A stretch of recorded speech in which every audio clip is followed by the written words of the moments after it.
Hello, everyone. I'm Traci Arieli, end of life doula and founder of Comforting Closure. Welcome to another episode.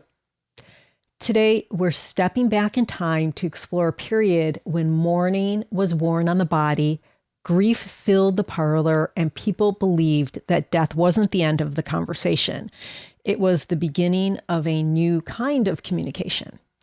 In the 19th century, spiritualism offered a lifeline to those seeking connection beyond the veil, blending belief, ritual, and science. My guest today is a passionate researcher and storyteller who has brought this era to life through her work on Victorian death and grieving practices. Katie Keckeisen is a spiritualism historian and the local history librarian for the Topeka and Shawnee County Public Library in Topeka, Kansas.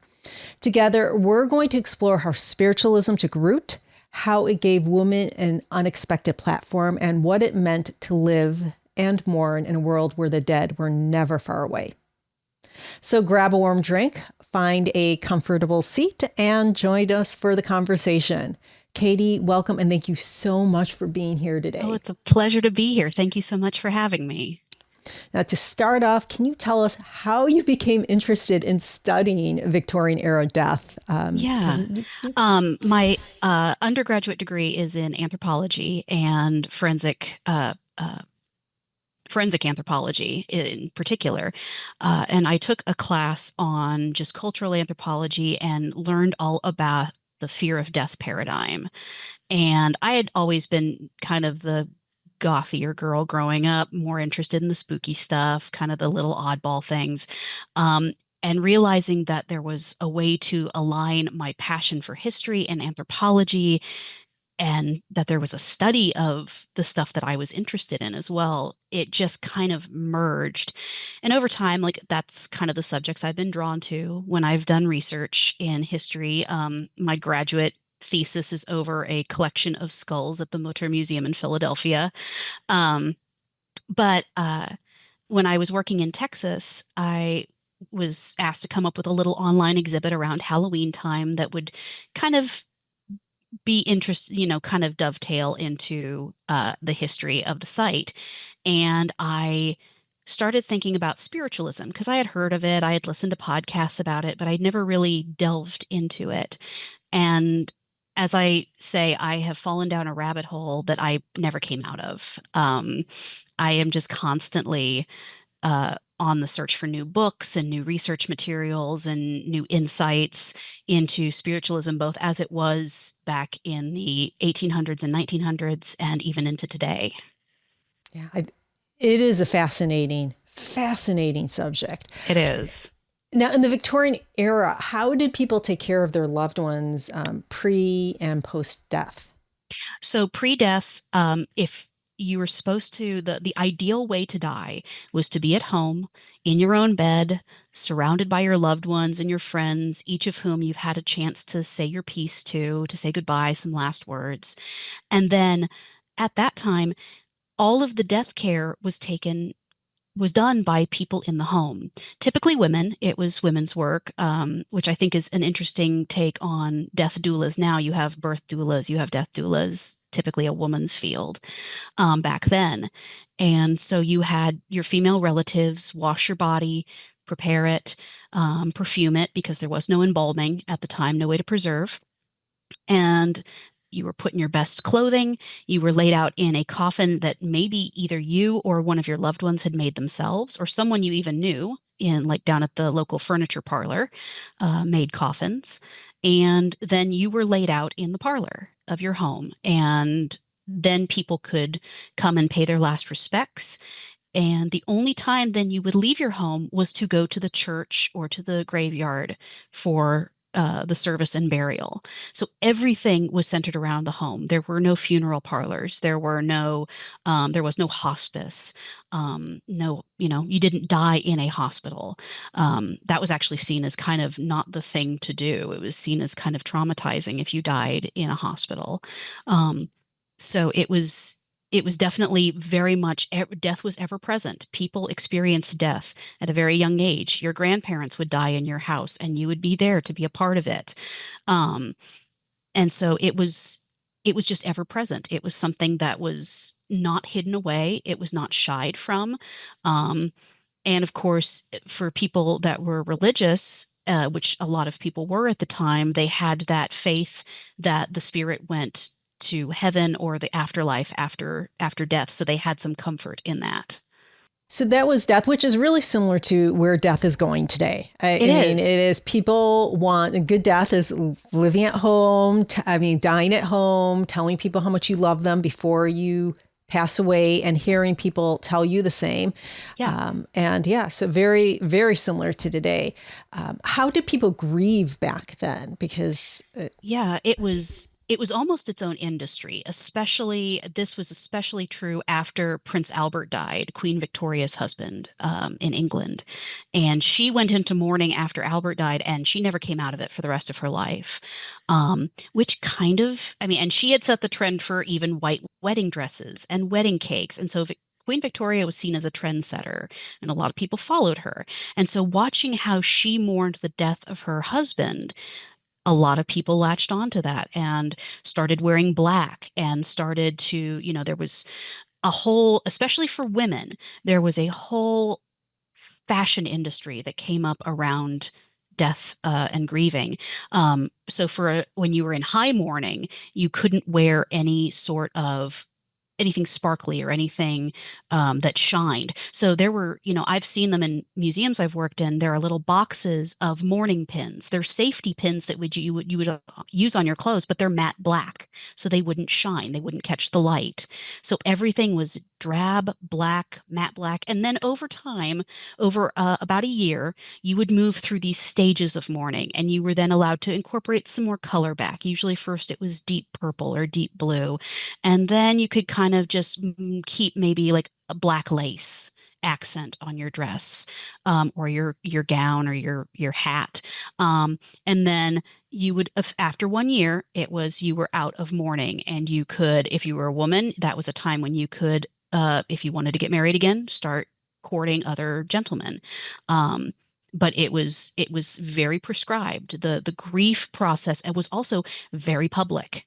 Now, it wasn't public in the way that, like, people would break out sobbing. Emotions were still very much like stiff upper lip, but mourning was a very public thing. You would see it as people walking around. Men would wear black armbands over their coats to show they were in mourning.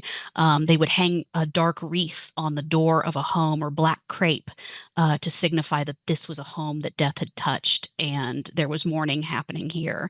And so people knew, kind of just by a quick little sight, almost what was going on with you, and gave you a little bit of leeway if you didn't seem quite right. It wasn't, again, it was not hidden, it was not buried, it was very much out in the open. and was this the same?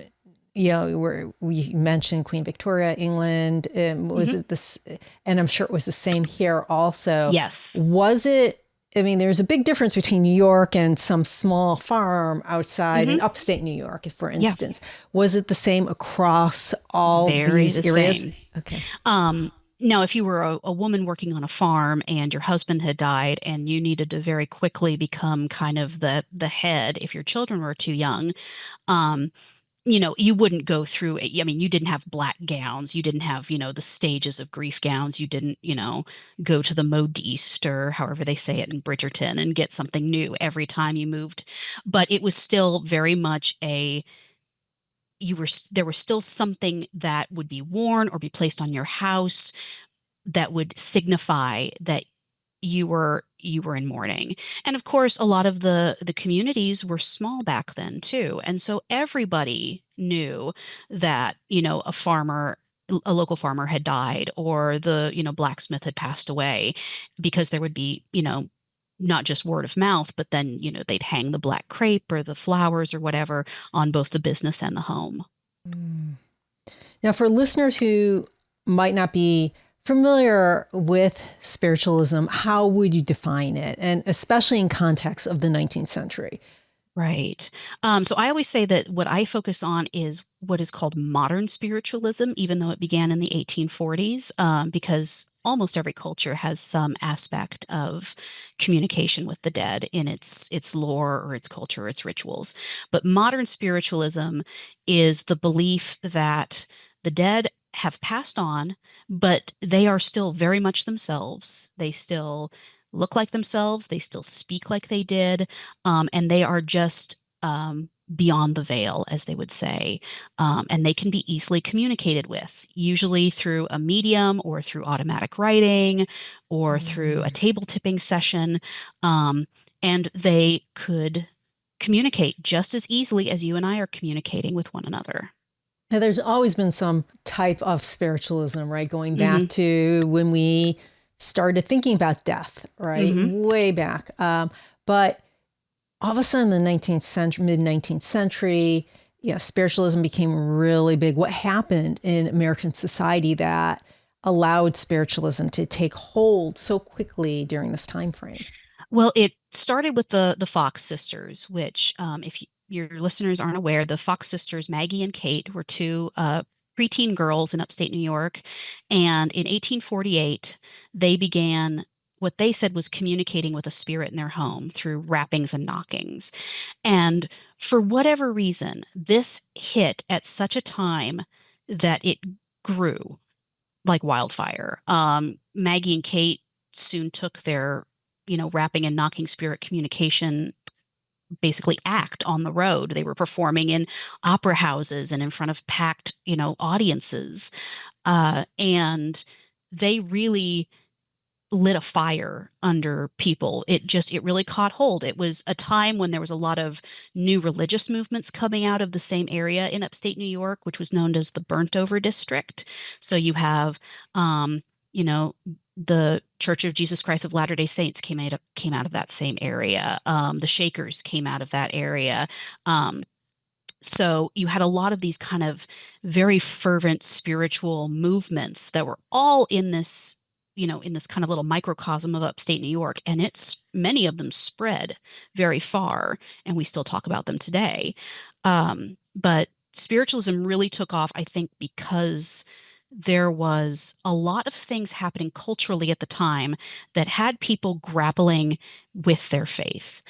You had new scientific discoveries coming out, like the discovery of the first fossils, and the geological record was being analyzed, and it was saying, the scientists were saying, this is showing us that the earth is much older than the Bible states it is. And people were looking for a way to kind of square what these new scientific discoveries were telling them with what they had been taught in church. Um, And spiritualism really took hold of that. It called itself the scientific religion. It said that you did not need to just have blind faith to believe that it was possible to communicate with your loved ones, that the seance room was more of a laboratory and it had test conditions. They use these terms to say that, you can come into this perfect setting and we will prove to you beyond a shadow of a doubt. You will see with your own eyes proof that the spirit lives on after death. And so, with all of the scientific discoveries, the technological innovations that were happening, the world was moving so fast that a lot of times what was scientific and what was spiritual really began to be blurred. And spiritualism really just fit itself into this niche, this need um, for kind of circling the square or squaring the circle of religion and science. Well, you have spirit photography, Yes. you have all of these things that came out just because of technology, the Yeah. technology that was there. They even said that, like, the Fox sisters began their communication through rappings and knockings. It wasn't like they didn't hear voices. It was just asking the spirit a question, and it would be one knock for yes, two knocks for no. And then eventually they'd build an alphabet off of this. So they'd go through the alphabet, and the spirit would rap when you got to the letter that he wanted to build off of. Um, but a lot of people drew parallels between Maggie and Kate's communication, and the Morse telegraphic alphabet, which had only been invented about 5 years beforehand.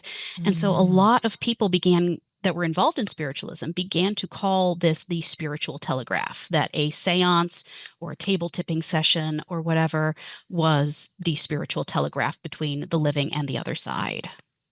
Yeah. It was, and the Fox sisters, I know later on, they were Hmm. disproven. Hmm. Yes, they were. But there was a lot, there was lot of back and forth between trying to prove this and not. Um, Yes. You had a lot of, but you also had a lot of men of science, high men of science, because of course they were all men back in that time period, that were still very interested in tracking this down, like trying to prove that spiritualism was real. Like William James, the father of modern psychology, spiritualism was his passion project.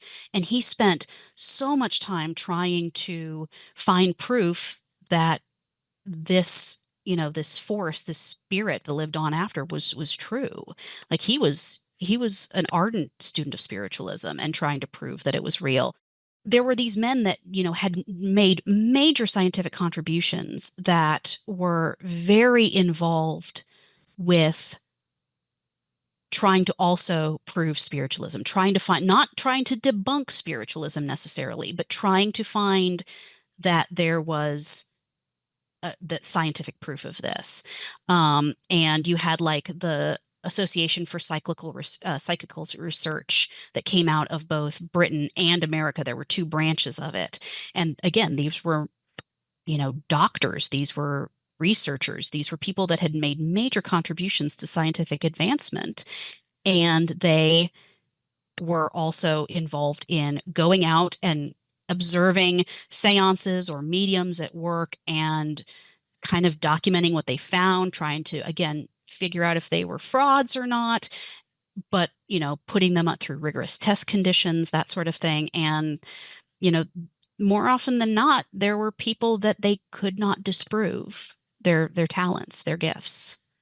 Now, was this a rich person's game? And I hate to sound like that, but No, but the rich have time to do something like that, where mhm, the woman, the widow who's taking care of a farm, does not have time for this, right, and they might do something like go to church right. instead because yeah.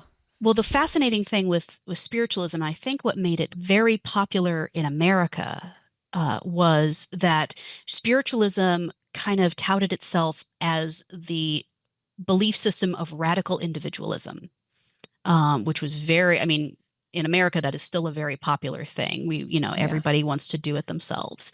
And spiritualism said anyone can try their hand at this. If you're a farmer's wife who's just sitting at the table after dinner, the kids are in bed, you can try and see if you have a talent of being a medium. You can try automatic writing. You could try, you know, uh, talking to the dead, seeing if you can channel anything. Um, so it was all about you that you didn't have to go through any sort of schooling, or you didn't have to work your way through some sort of religious hierarchy to become a medium. Anyone could try their hand at this. And again, that made it very popular with women at the time because, again, they said anyone could do this. It was actually, besides Quakerism, spiritualism was one of the only religious movements of the time period that saw women as equal to men and gave them roles of leadership. It gave them a voice. I mean, it gave Yes. them a voice not only in spiritual matters, home matters, Hmm. but much larger in politics. Yeah. And other things. Can you Yeah. talk about that for a moment? Yeah, of course. So, because this was one of the ways that women could speak publicly without being, called names that we cannot say, um, and being, kind of shunned by the community, spiritualism was seen as a legitimate way that they could get up and speak in front of a crowd.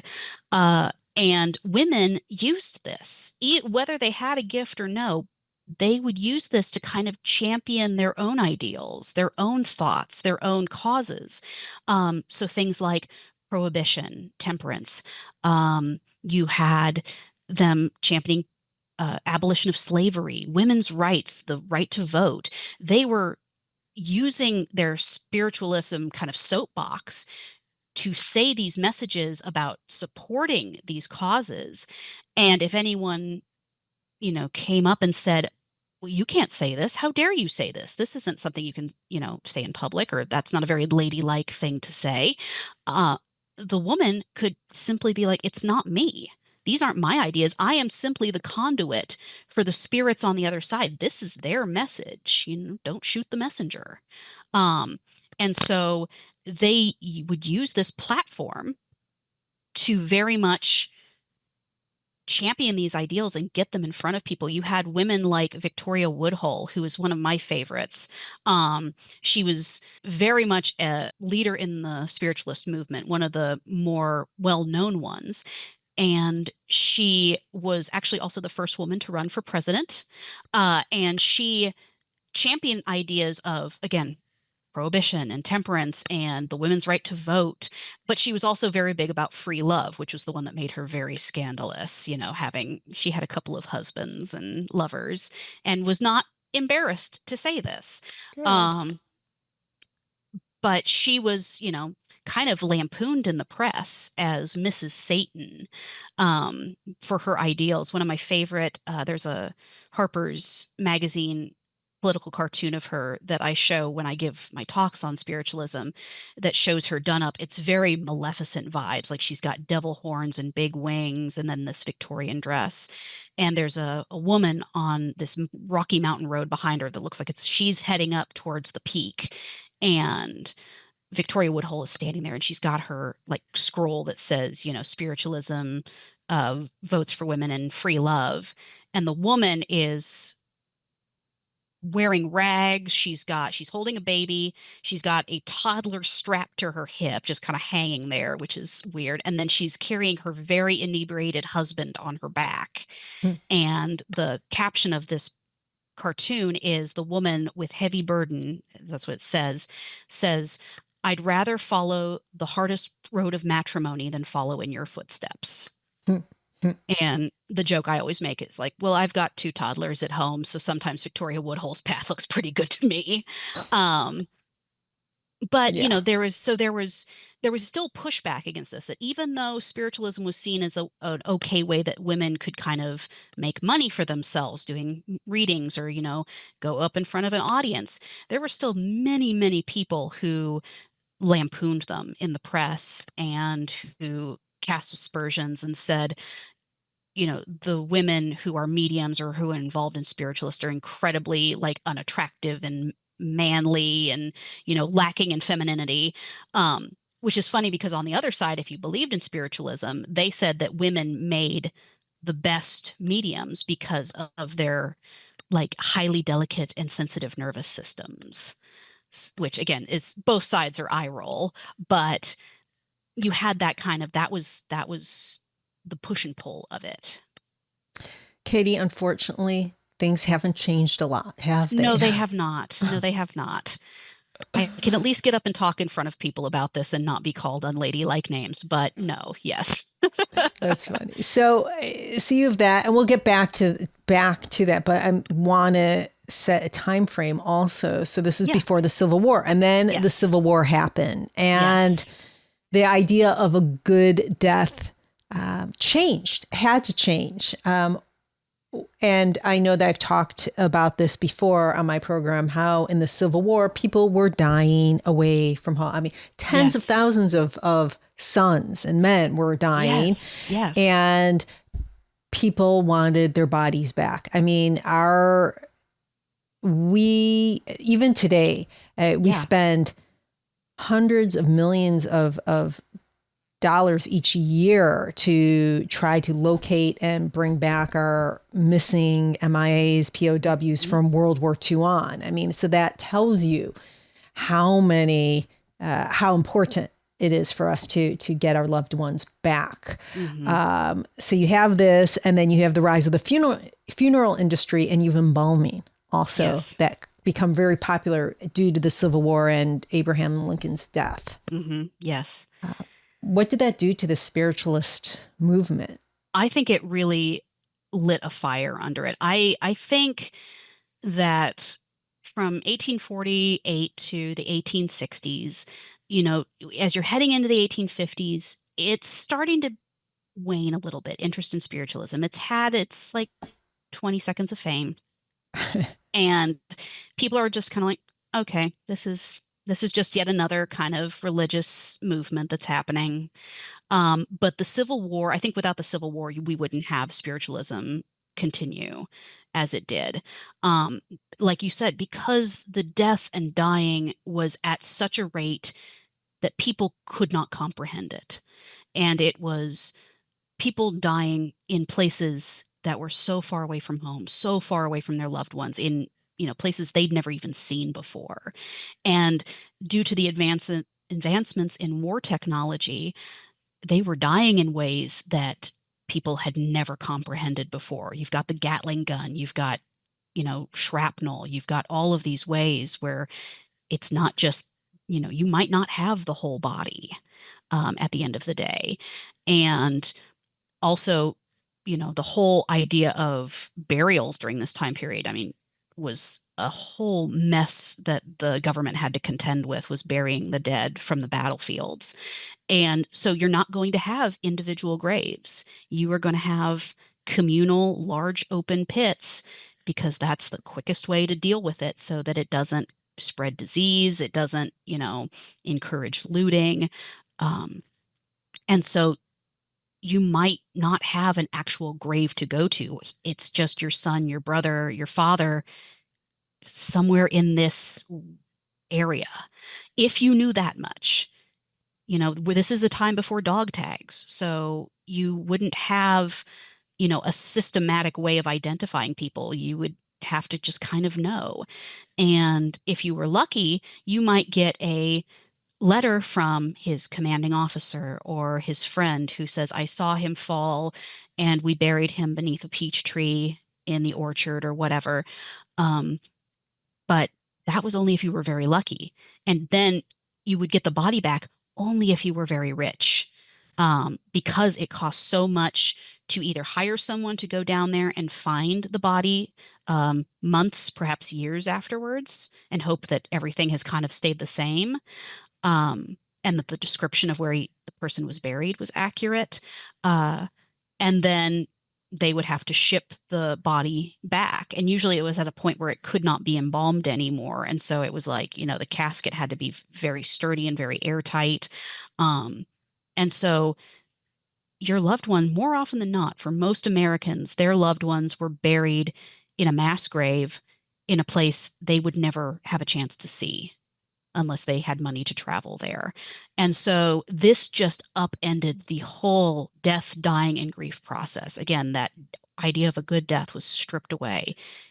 You didn't have that anymore.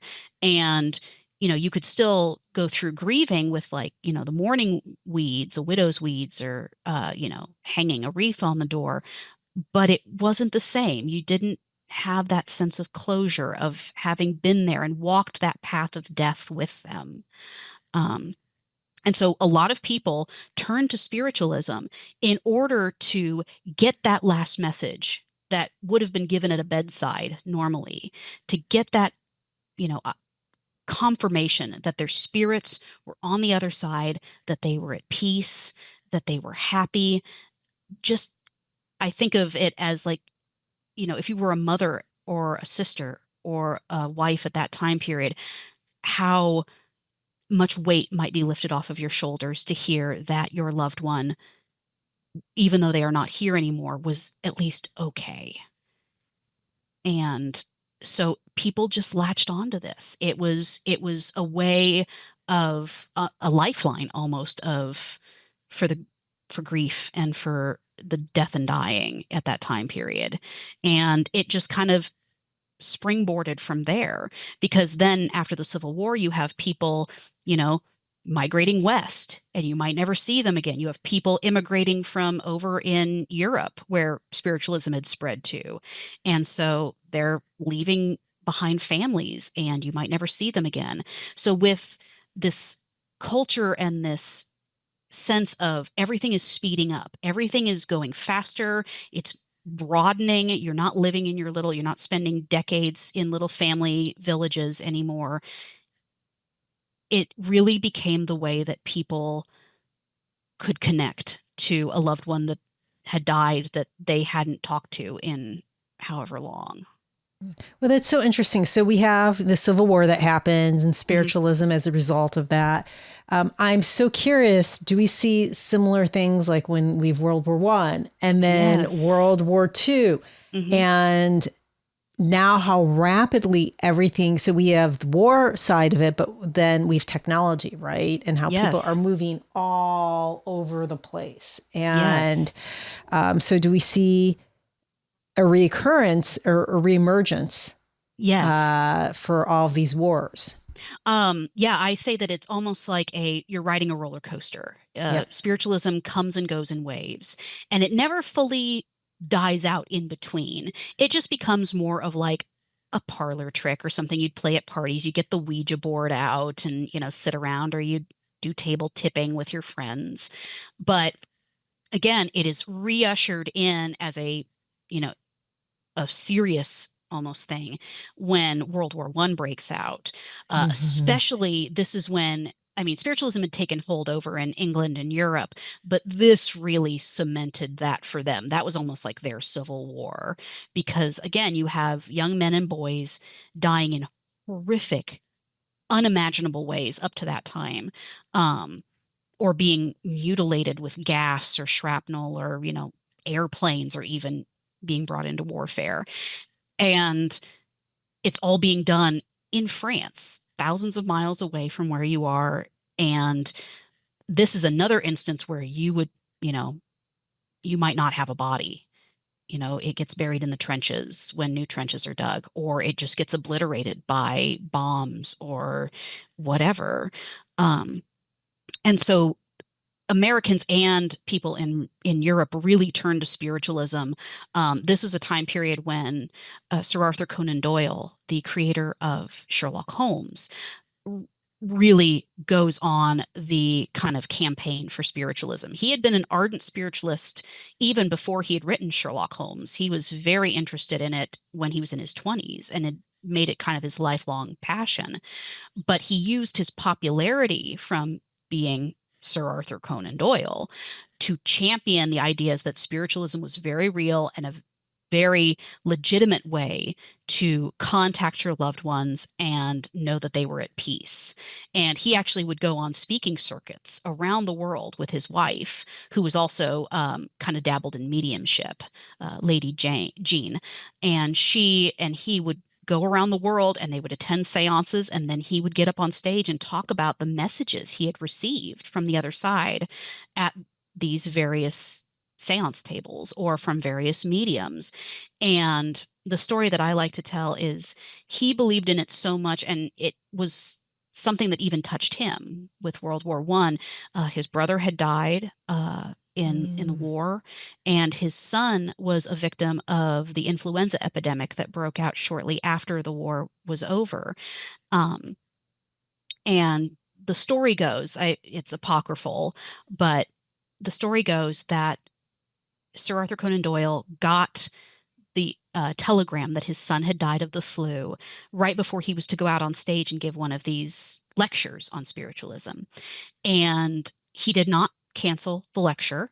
As the story goes, he walked out on stage with the telegram in his hand, and he told the audience what he had just found out, that his son had died.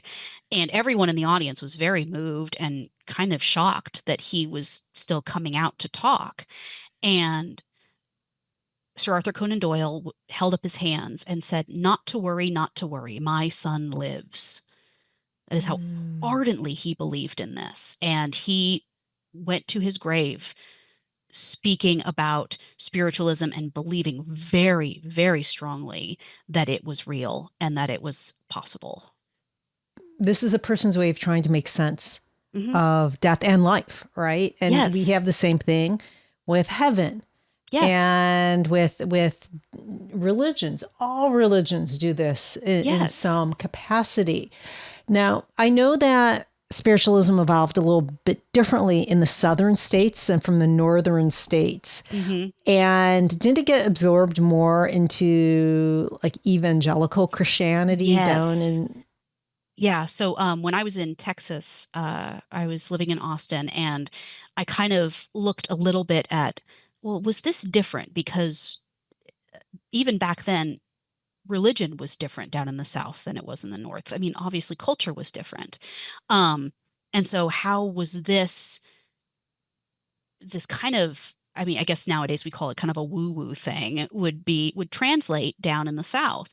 And it just got absorbed into their regular religious practices, very much like how it was up in the North. You didn't have to give up being a Presbyterian to be a spiritualist. You were a Presbyterian who practiced spiritualism. It was said to mesh. It was almost, like an add-on you put in a video game, like an expansion pack. It's like, oh, this is my religion expansion pack.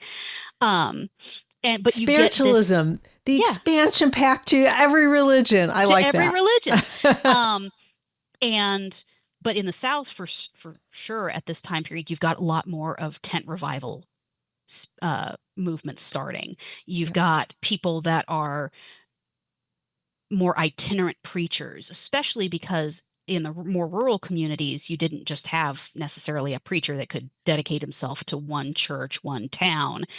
You would They would work the circuit. They would go from town to town every week, giving giving their sermons and leading worship. And so tent revivalism really grew up out of this. And spiritualism just kind of tacked itself onto this very naturally. Um, and, a lot of times you would have mediums and spiritualists, both North and South, that would talk about speaking in tongues, speaking in other languages, that this was a power you would get if you could channel the voice of a spirit. And we see that today in a lot of, the kind of Southern Baptist movements and some of the, Pentecostal movements, which actually the Pentecostal movement started here in Topeka. So I like to kind Mm. of tout that. Um, but it was just very much a way of adding this kind of new fad without seeming like you were giving up on religion. It was much more a package deal. Whereas up north, you didn't necessarily have to be a church going person to practice spiritualism, to be a medium. Down in the South, it was ingrained much more in religion. I want to go back because, I live in the Bay Area, in the San Hmm. Francisco Bay Area. Of course, Yep. there was Sarah Winchester. Yes. It's on my bucket list of places to visit. Oh, you come over here. I Yes. will, I'd love to meet you face to Yes. face. We'll go to the mystery house Yes, together. But please. it is really a fascinating.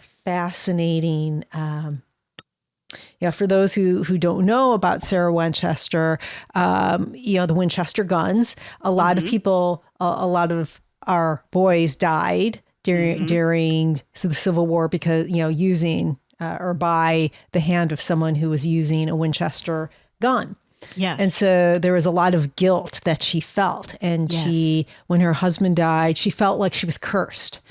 And in order to stop her death, Yeah. she started to build onto her house. And for years, she thought that as long as they were redoing the house, Hmm. that she was safe. And so you have things like stairs that go into a ceiling. You have all these crazy things. It's really fascinating Yeah. to me. But she Very got that fascinating. message from a seance. She Mm. got that idea of the spirits are mad at you, that you are plagued by the spirits of those that died at the hand of the Winchester rifle that your family has made all this money off of. To appease the spirits, you have to keep doing this to make sure that they don't, cause you harm or just basically make your life a living hell for the, remainder of your days. This is how you find peace. And she took that message and ran with it. Do you think that a lot of people in that day and age, and even today that they use the spiritualism to try to find ways where they can alleviate their guilt, or they can take and improve or make up for something Oh, that they like. 100%. Yeah. I mean, it even goes back to this, the Civil War, the guilt people felt at not being there with their loved one when they died. So spiritualism is very much about atoning and making that last message to say I'm sorry, to find out what the living could do to help the dead. A lot of times, messages would come through and it was like, oh, well, please go tell my mother this, or tell my brother that I'm okay, or I forgive him for, whatever. Uh, and it's very much about that last message, that assuaging of guilt and of trying to make yourself to find peace with whatever has happened, or whatever guilt you're carrying, whether it be about the rifle your family made money off of killing a bunch of people, or just not being there when they died, or not saying goodbye. So I think it all kind of stems from that place of guilt and uncertainty. Yeah. Now let's talk about today. Yeah. How does spiritualism show up today? I know there's a lot of like secret societies and there's a lot, So how does it show up today? So today, I think we are kind of in one of those. We're not quite in a valley of interest, but we're definitely not at like a peak. It's still kind of seen as something that's more fringe. You still have, though, the Society for Spiritualist Churches is still a thing. There are still spiritualist meeting camps. There's one in Kansas that's been operating since the 1920s, that regularly has meetings and classes and things. You have Lilydale, the community in New York, where it Mm. is pretty much all spiritualism still to this day. Another place on my bucket list to go. Um, but I think we are definitely in this period where it's still kind of seen as a form of entertainment. In a way, you've got like the ghost hunting shows that crop up. And to be fair, ghost hunting and spiritualism are two very different things. But there's that interest, that it is there something, is there something that we can capture, that we can prove. You've also got, like when I was growing up and watching all those daytime reality shows, you'd every once in a while have the mediums on to talk with the audience and give their messages back and forth, to varying degrees of success. uh, but I think we are kind of in an era where, at least for death and dying, we are coming back around to things. And I think there are a lot more people that, say, well, I'm not religious, but I'm spiritual. And while that might not be spiritualism, I think it's people understanding that there is a lot that we don't know, and not necessarily coming down firmly on one side or the other, saying there is nothing after we die or there is paradise after we die. There are people that are open to exploring those ideas and to opening themselves up. And I think we have all started coming back to a sense of, we want to be back in nature. We want, green burials or eco-friendly burials. That is becoming more and more of a thing that people realize they can opt for, and that it is a much more powerful way to say goodbye to your loved ones and to deal with it. I mean, you've also got more people choosing to use a death doula, or to die in a hospice situation where it's much more holistic and not about trying to prolong your life. It's more about quality, of how your death is. And to see that is giving me hope that, you know, maybe not spiritualism coming back to the forefront, because I think we could find a lot more frauds nowadays trying to make a buck off of things. But I think that we're coming back around to this sense of, we don't know, and so we're not going to say. And I think there are still several, I mean, there's plenty of people out there who, you know, that you wouldn't think would be spiritualists, but are. Um, I'm part of a speakers bureau with the Humanities Kansas program here, and I take my talk on the history of spiritualism all over the state. And I've been doing it for about 2 years.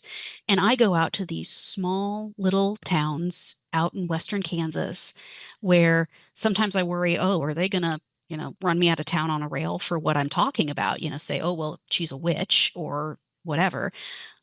But I am constantly surprised by the number of people who come up to me afterwards, even if I'm in like a crowd of 8 people, and say, oh, no, I'm the town's medium. Like Mm. I'm the one that people come to. I had a gentleman, I was out in Northwest Kansas, very small little library, and the gentleman there served as the pastor for like 4 different churches in town. And he told me that he had used spirit communication to help write eulogies Mm. for those who had passed on. And I was just flabbergasted. Um, and just kind of, but I shouldn't be surprised because, again, this is something that has always touted itself as being, like I said, an add on to religion. And it's something that is not seen in opposition to it. Yeah, I would think that in places like the Bay Area where you have Yeah, so many PhDs that it would be less accepted than in smaller places that do have that religious undercurrent. right, Um, right. But I think it crosses all boundaries. It really mm, does. Because you have the side of things that is like, oh, I'm going to analyze this. Oh, I'm going to look at mm, this. I'm going to, try and find something scientific behind this. And then you've got people that put it more on religion. Now, back in the time period, like, 1850s, 1860s, um, there were a lot of the heads of churches that were saying this is the devil's work, that, yeah. this is would quote the Witch of Endor scripture and say, this is not something you should be following along to. But spiritualists themselves, practicing spiritualists, always said that they were just doing similar things to what was preached about in the Bible, in the gospel, about speaking to spirits, angels, things like that. Um, so you can always sort of find a war of words happening in local newspapers when this would pop up, of like a spiritualist would write a letter and then a preacher would write a letter back, and then they just kind of snipe at each other. But I think that there is much more in common, that this truly does bridge the gap even today of science and religion. What do you think that we could learn from the spiritualism movement that happened during the 19th century? What can we learn today, and how can we bring that forward? I think it is important to remember that there were people that just honest to goodness believed in this. I always say, people ask me, are you, do you believe? What do you believe? Do you believe in ghosts? Do you believe in spirits? And I always say that I'm the uh, optimistic skeptic.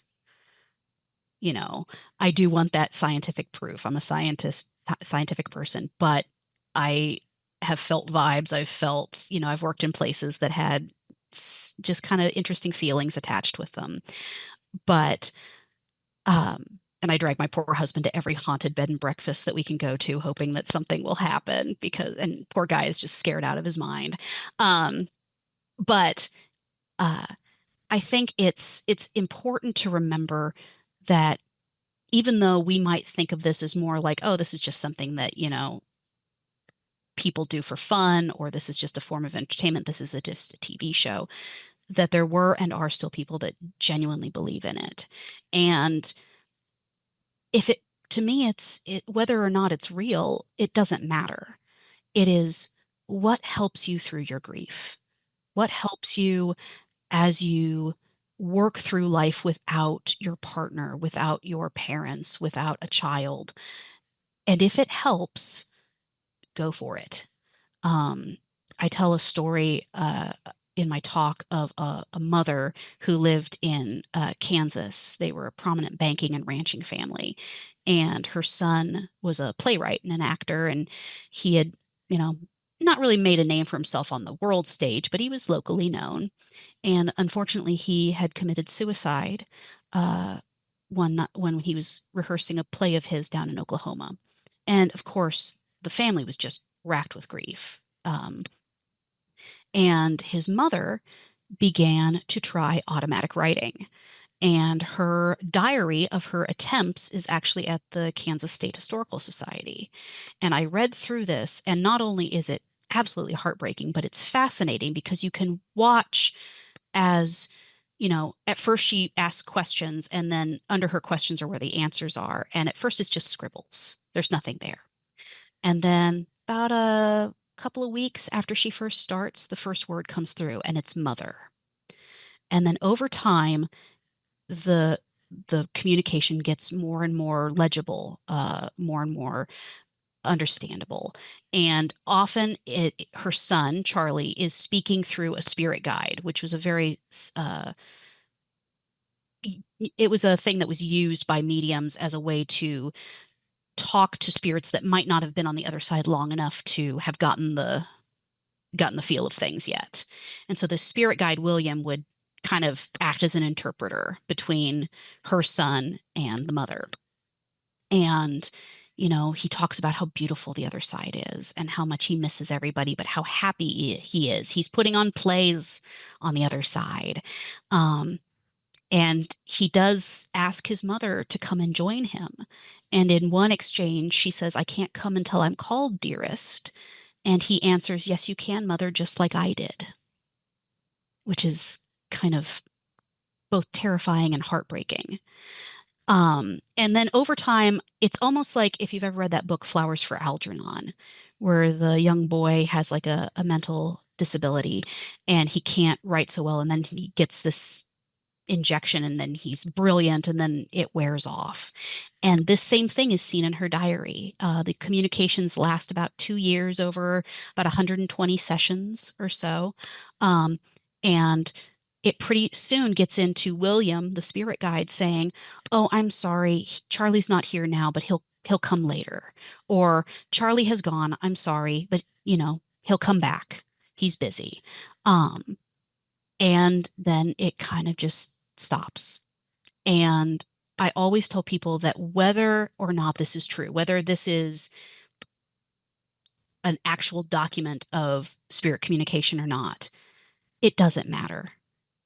This is either a true form of somebody doing automatic writing, or this is a mother working through unimaginable grief. But it doesn't matter because if it helped her work through those feelings, then that is at the end of the day what matters. I think it's more important to realize that when people try and make money off of it or try and con people out of it, which definitely there were and still are a fair bit of that happening. But if somebody is just like, "I just need to go get some peace," and if they are okay enough to pay a medium to get a message, that's Yep. fine. I'm not going to say it's a form of entertainment because that would be disrespectful. But, No. If you have the money to do it and it makes you feel better, some people go to therapy. Yes. Some people, it is, I agree with you. And it's not a big step away from journaling. I'm always, Yes. when I work with people doing grief work, Mm-hmm. I'm always saying, what can I do? Journal, start to journal. Let it flow. Yep. Let it flow. So, well, Katie, I know we're at the top of the hour. I want to thank you for being on the show and for sharing all of your knowledge. We could go on for a lot longer. It's such an interesting topic. Now, for those that want to learn more or get in touch with you, where is the best place for them to find you or to explore your work? Yeah, so I am on social media. It's mostly personal stuff, but I'm on social media. My name's Katie Keckeisen. Um, I'm on Instagram, I'm on Facebook, and people can always find me through that. If you can also just Googleism, spiritualism, and my last name, and I usually pop up. And I have, even though I concentrate mostly on talking about spiritualism and giving my talk in Kansas, I've gone to places like Connecticut to give it. And so, I am always available to talk about this because I am absolutely just fascinated and passionate about it. And I'm happy to talk with anybody about it at length. Wonderful. Thank you. Mhm. Listeners, whether or not we believe in messages from beyond, this chapter of history reminds us that just how far people will go to stay connected to those they love. Grief doesn't follow a straight line, and neither did those who sought comfort in seances, spirit photography, or in a gentle knock in the night. What they were searching for, reassurance, presence, meaning, is something we all still seek today. Thank you for joining us. If you have any questions, please comment below or reach out to me directly. And if you found this conversation to be helpful, please like, share, comment, and subscribe. This is Traci Arieli from Comforting Closure, wishing you peace and comfort in your journey. Until the next time, take care.